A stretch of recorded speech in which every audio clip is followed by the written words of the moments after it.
अस्सलाम वालेकुम एवरीवन। जब भी गर्मियों में हमारे घरों में मेहमान आते हैं तो सबसे पहले हम सोचते हैं कि उनको क्या पेश करना है। तो फ़ौरन ज़हन में यही आता है कि बाज़ार के कोल्ड ड्रिंक्स। असल में हम ये इसलिए चूज़ करते हैं कि एक तो वो पेश करते हुए थोड़े फैंसी लगते हैं, और दूसरा कुछ लोगों को ऐसे लगता है कि शरबत बनाना बहुत मुश्किल काम होता है, वो झटपट नहीं बनेगा, तो चलो फटाफट उनको ये पेश कर दो। लेकिन मेरे ख़्याल में शरबत बनाना बहुत आसान होता है। आज मैं आपके साथ एक क्विक बनने वाले शरबत की रेसिपी शेयर करती हूँ जो मिनटों में बन जाता है। तो यहाँ पे मैंने तो हम बालंगू ले लिए है और उसको पानी में भिगो के तो रख दिया है। ये 5 मिनट पहले भिगो के रखते हैं तो काफ़ी होता है। तो इधर एक बाउल लेके तो उसमें मैं शक्कर शामिल कर रही हूँ। मैं 2.5 कप इसमें शक्कर शामिल करूँगी, जैसा कि आपको वीडियो में नज़र आ रहा है।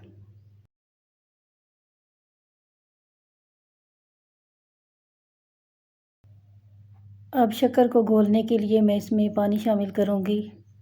एक बात यहाँ पे याद रखनी है कि कभी भी इसमें आपने ठंडा कूलर वाला या बर्फ़ वाला पानी डाल के इसको नहीं घोलना। अगर आप ठंडा पानी डालेंगे तो ये नहीं घुलेगी जल्दी जल्दी और आपका शरबत जल्दी नहीं बनेगा। यहाँ पे मैंने नॉर्मल वाटर डाला है इसमें। यकीन करें इसको घोलते हुए मुझे पूरे 2 मिनट भी नहीं लगे और ये अच्छी तरह घुल गई है। अब मैं इसमें लेमन जूस डाल दूँगी। ये जूस जो है ये मैंने लेमन स्क्वीज़ करके तो इसको फ्रीज़ किया हुआ था।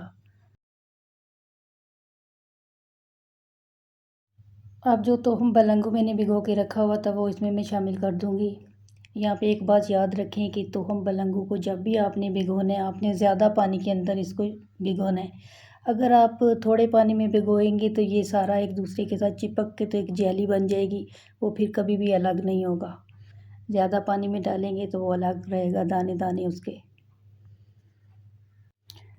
तो हम बलंगू डालने के बाद अब इसमें मैं खूब सारी बर्फ़ डाल दूँगी।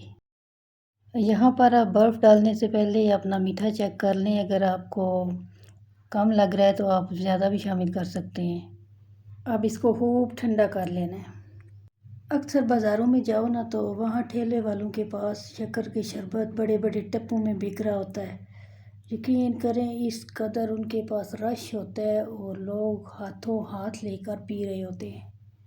कोई उस वक़्त ये नहीं सोच रहा होता कि इधर कोई सफाई का भी ख्याल है किसी को या नहीं।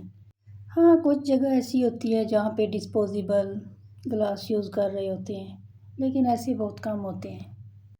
अच्छा, एक चीज़ मैं फ़ील करती हूँ कि जब मुझे प्यास लगी होती है तो कोल्ड ड्रिंक्स पीने से प्यास नहीं बुझती।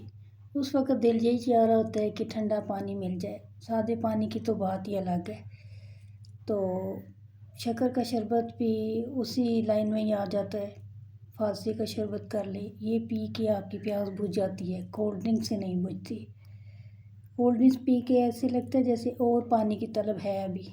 मैंने तो इस दफ़ा अपने घर वालों से कह दिया कि जब भी हमारे घर में मेहमान आएंगे, हाँ, अब बाहर से कोल्ड ड्रिंक्स नहीं आएंगे, घर में शरबत बनेंगे और वो पेश किया जाएगा। और यकीन करें मेरे घर में जितने मेहमान आए हैं अभी तक मैंने फालसे का शरबत, शक्कर का शरबत ऐसे बना के देती हूँ तो इतने खुश होते हैं वो लोग पीकर। अब आपके घर भी मेहमान आए तो आपने बाज़ार के केमिकल से भरे हुए ड्रिंक्स मंगवाने के बजाय आपने ये शरबत बना कर देने हैं, अपने मेहमानों को पेश करने हैं। इनका इतना मुनफरिद जायका भी होता है और यकीन करें ये हमारी रवायत भी है और इसको बनाते हुए बिल्कुल भी टाइम नहीं लगता। वीडियो अच्छी लगे तो मेरे चैनल को सब्सक्राइब, लाइक, शेयर कीजिए। Thank you for watching. मिलते हैं नेक्स्ट वीडियो में इंशाल्लाह। अल्लाह हाफिज़।